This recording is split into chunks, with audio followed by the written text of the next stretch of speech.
What's good? It's your boy, the urban legend, K to the Bird, KGUSA representative all day in the building. And today, man, we're going to be talking some more facts, not fiction. And the artist we're going to be focusing on today is LaChat. LaChat, you know what I mean? Legendary female artist. We're going to get into some of her history, and I'm going to tell y'all about how I linked with her, and we dropped a couple records together as well. Alright, LaChat.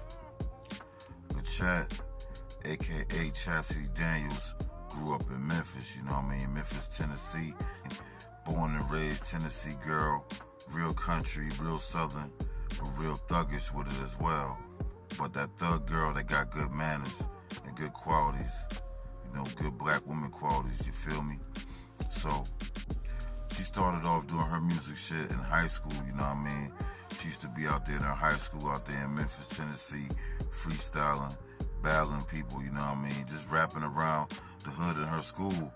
And Memphis, the school she went to in Memphis is a real legendary school. Like, you got to even go to the school she went to, you know what I mean?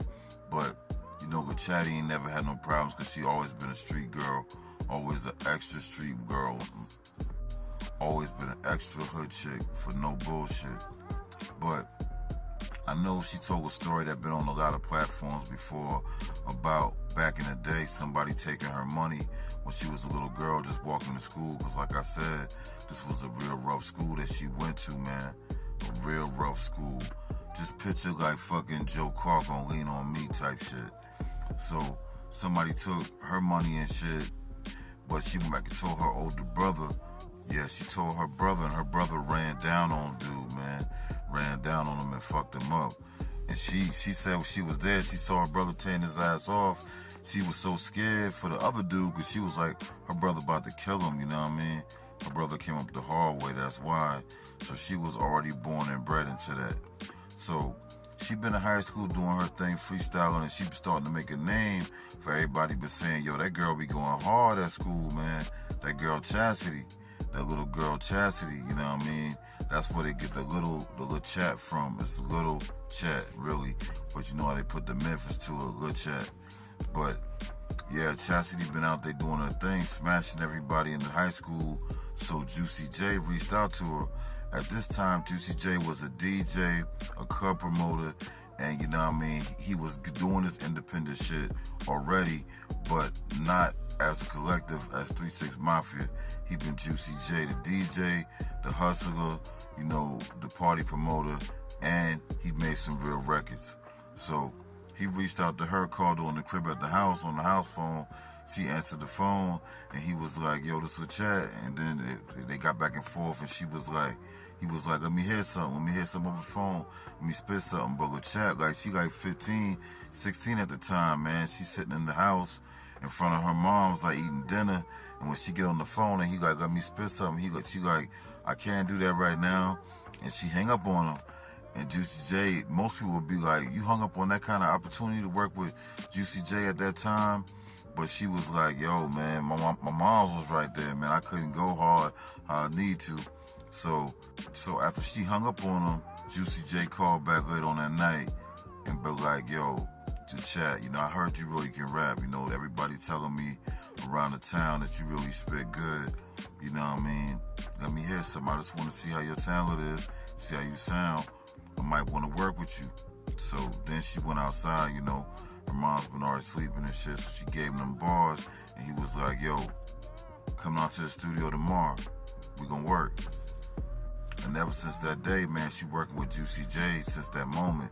And then, you know, like when Juicy J and DJ Paul merged together and brought 3-6 Mafia together as collective, she was a part of the artists that Juicy brought in, you know. Juicy brought Project Pat in, Juicy brought LaChat in, and Juicy brought a couple other people in as well, but those the main two people that Juicy brought into 3-6 Mafia. So from that moment on, she been on every album that they ever did. On the first album they did, Mystic Style, she was on there doing her thing, representing, holding it down for the South, you know, bringing that lyrical shit. And a lot of people will always wonder, like, you know, how come I only knew about Gangsta Boo and 3 6 Mafia? Well, that means you've been a casual fan, because if you've been a real fan listening to every album they put out, like, she was on every album, and her and Gangsta Boo sound different, you know what I mean? Gangsta Boo, rest in peace, is a full legend, you know. She got her own style, and when 3 6 Mafia first came out, she was the artist that stood out the most in the group, not Juicy and not Paul. I would say you gotta give it to Gangsta Boo. She was a major pillar in its success when they went commercial, or not commercial, went global. So rest in peace to Gangsta Boo. But LaChat used to always hold her own with Gangsta Boo in the tracks. If Gangsta Boo was on that same album killing some shit, LaChat always on that same album killing some shit, you know, with some good shit, lyrical shit. And she got that tone, she got that voice, and her shit just hard, and the way she ride the beat is dope. So after the Mystic Styles album, you know what I mean, they put out, you know, When the Smoke Clears album, and 3 6 Mafia as a whole. And when they dropped When the Smoke Clears album, she was featured on that album a lot more than the first album. So then people been starting to recognize, like, yo, that girl LaChat kind of hard.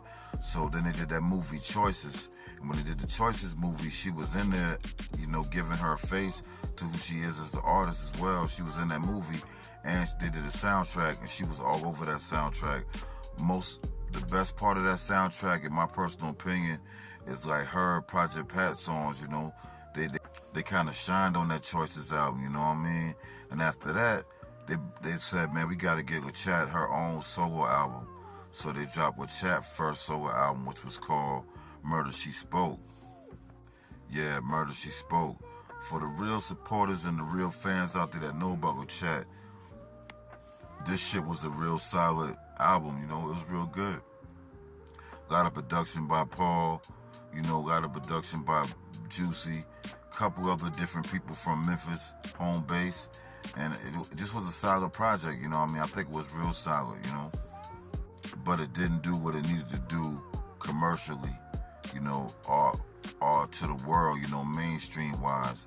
You know, it was just kind of an underground album that kind of bubbled, but it never got that mainstream success that it needed.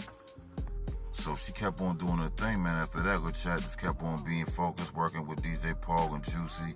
Then she landed a big record on the Baby Boy soundtrack, This My Baby Daddy, with her and Juicy, and they killed that shit, you know. If you don't know that song, man, you gotta look that shit up, you know. That's My Baby Daddy. And she had that you know thing too, you know what I mean? Even though Gangsta Boo used to do that a lot, they both used to do that yeah ho, or that you know. You know what I mean? The ad-lib, they had good ad-libs, you know what I mean? LaChat used to hit the you know more though, and Gangsta Boo used to hit that yeah ho. But it's crazy, man. They both used to kill the shit, man. So after she did that, the success off the Baby Boy soundtrack, you know, she was working on some more shit, so they dropped another album on her. And that shit was when she split ways from Juicy, when she kind of wanted to go independent, because she was getting asked to do features with Yo Gotti around the same exact time, you know. And Yo Gotti and 3 6 Mafia wasn't really seeing eye to eye at that time. But, you know, with Chad, she been, like, she a part of the group, but she ain't get all the accolades and all the financial benefits of the group.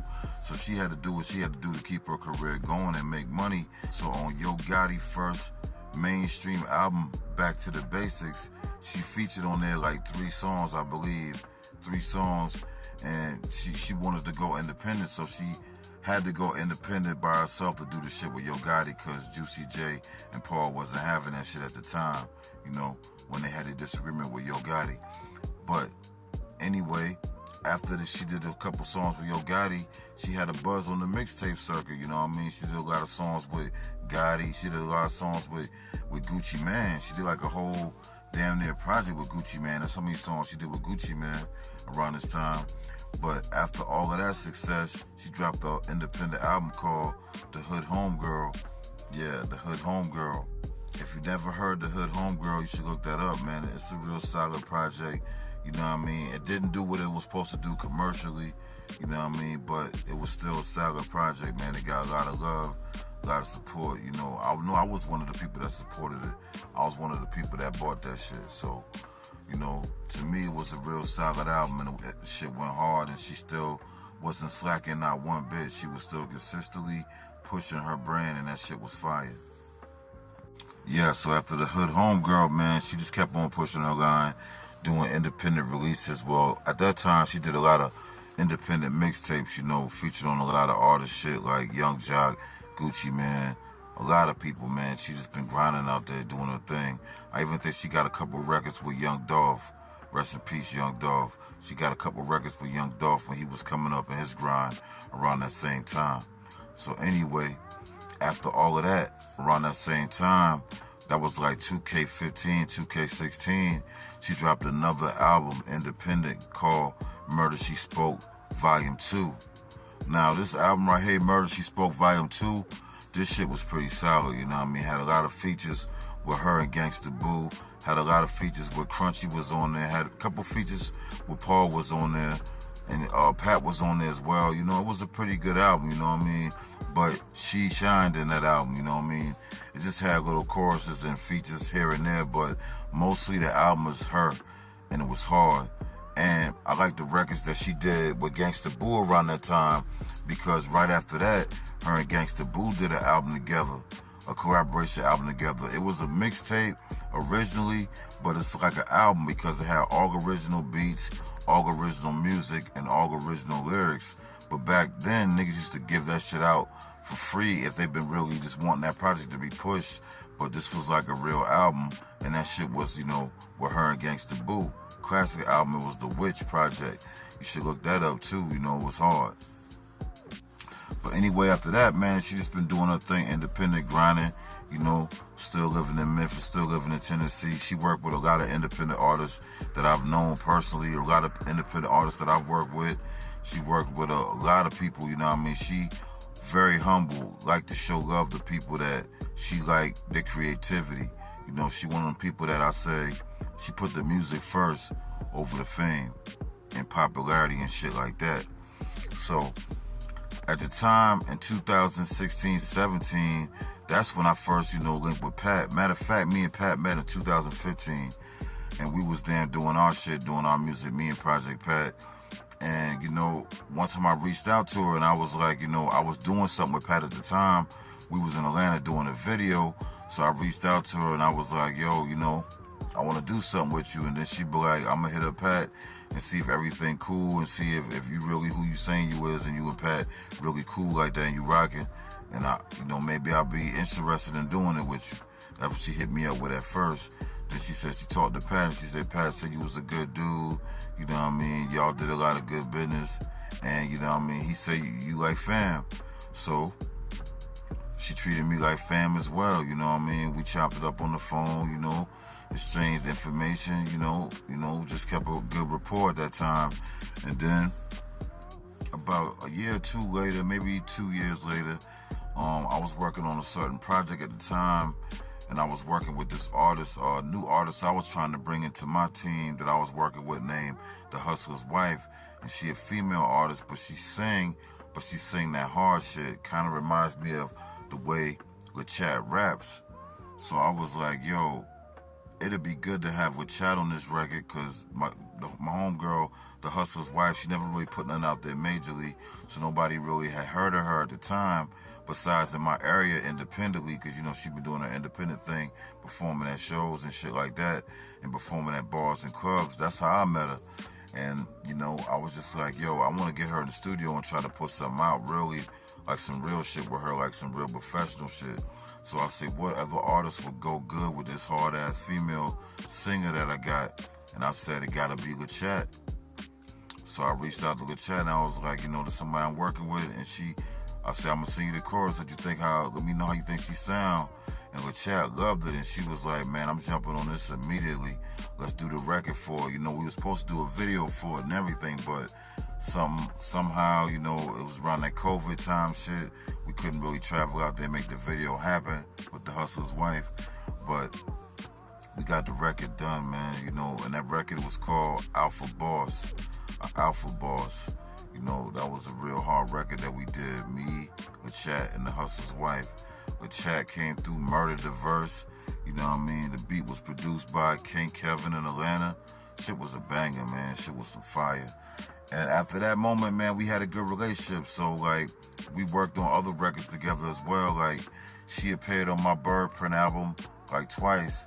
We had a song called Everything You Not, and we had a song called Boss. Yeah, we had a song called just Boss. Yeah, and that shit was hard too, man. So, with Chat, always been a real person, and she always been down to earth, real humble, real respectable. And that's why I say, like, you know, I call her a Chat, but I mean, I feel like I can call her Chastity, man, because she a real down-to-earth person, you know. And I've been seeing lately, she been kind of going through it because we lost, you know, one of the most important female Southern artists in the game that we had was Gangsta Boo.